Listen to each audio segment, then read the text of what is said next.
Bonjour et bienvenue à tous dans cette nouvelle vidéo de LIO, Lyon Info Obésité, à la rencontre d'eux. Et aujourd'hui, on rencontre donc Claudie Lemercier. Donc Claudie, est-ce que tu pourrais nous dire qui tu es? Bonjour Aurélie, je suis Claudie Lemercier, donc je suis chercheure à l'INSERM, l'Institut National de la Santé et de la Recherche Médicale.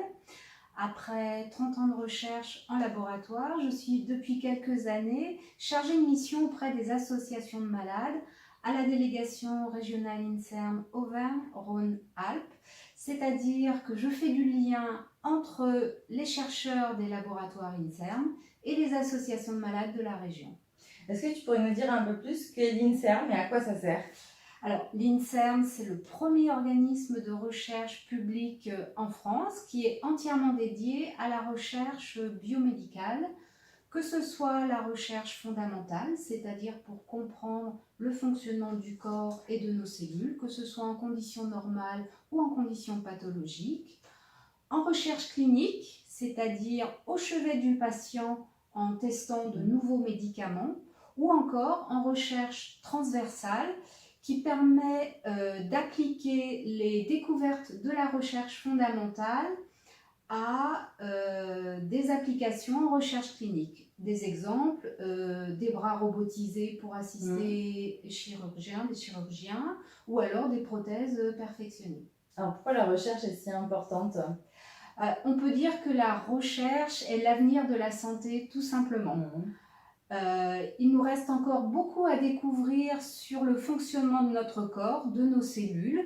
Nous sommes des machines extrêmement complexes.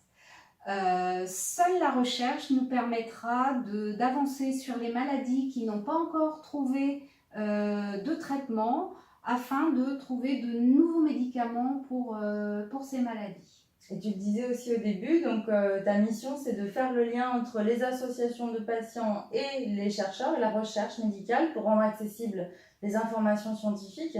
Pourquoi c'est si important pour toi? Eh bien, tout simplement, l'INSERM attache une place très importante aux échanges avec les associations de malades. Au niveau national, il existe la mission association de l'INSERM qui coordonne tout un ensemble de rencontres, des programmes et des formations à destination des associations de malades. Au niveau local, sur la région Auvergne-Rhône-Alpes, nous participons bien sûr aux événements nationaux, mais nous nous appuyons également sur la spécificité des laboratoires INSERM de la région pour organiser d'autres manifestations. Lors de ces manifestations, les associations de malades, les malades ou le grand public peuvent avoir un lien direct avec les chercheurs de nos laboratoires et poser leurs questions directement aux chercheurs. Et donc, par exemple, en mai dernier, nous avons fait cette fameuse demi-journée sur l'obésité, consacrée à l'obésité. Tout à fait. Il y a un laboratoire INSERM à Lyon qui s'appelle le laboratoire Carmen, qui travaille sur une des thématiques de l'obésité.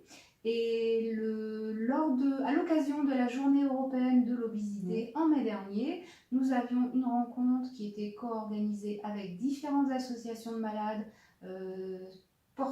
concernées par les problèmes d'obésité et ce laboratoire de recherche INSERM lyonnais. Et du coup, comment se porte au niveau de l'obésité, comment se porte la recherche?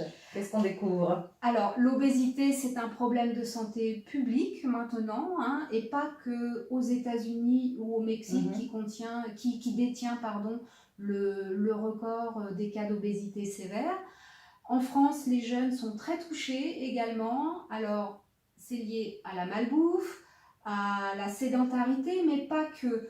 L'obésité est une maladie très complexe et on découvre de plus en plus de choses concernant cette maladie, puisque c'est une maladie. Il y a des causes génétiques dans environ 10% des cas, mais il y a aussi des causes épigénétiques, c'est-à-dire que nos gènes sont conditionnés par notre mode de vie et par l'environnement dans lequel on vit. Et ceci va influencer le fonctionnement de notre métabolisme. Ok, et comment tu pourrais résumer l'obésité en 3 mots? Alors, en 3 mots, je dirais adipeux, Ouais. inflammation chronique, épigénétique et environnement. Je sais, ça en fait Ça quatre. fait sens, c'est fou. Ça en fait quatre. Mais je voudrais encore en rajouter Ouais. 2 autres si c'est possible. Je Vas-y. voudrais rajouter souffrance parce que Ouais. je pense qu'il y a une réelle souffrance psychologique pour les personnes qui sont touchées par l'obésité. Et je voudrais aussi rajouter espoir. Espoir par la recherche, puisque on a de nouvelles pistes maintenant pour explorer d'autres voies dans l'obésité, notamment le rôle de notre intestin et de la flore intestinale. Microbiote. On parle du microbiote intestinal et on essaie de voir si on ne peut pas influencer ce microbiote intestinal pour prendre en charge les cas d'obésité. Ok, bah merci beaucoup Claudine de Merci, nous avoir Aurélie. reçus.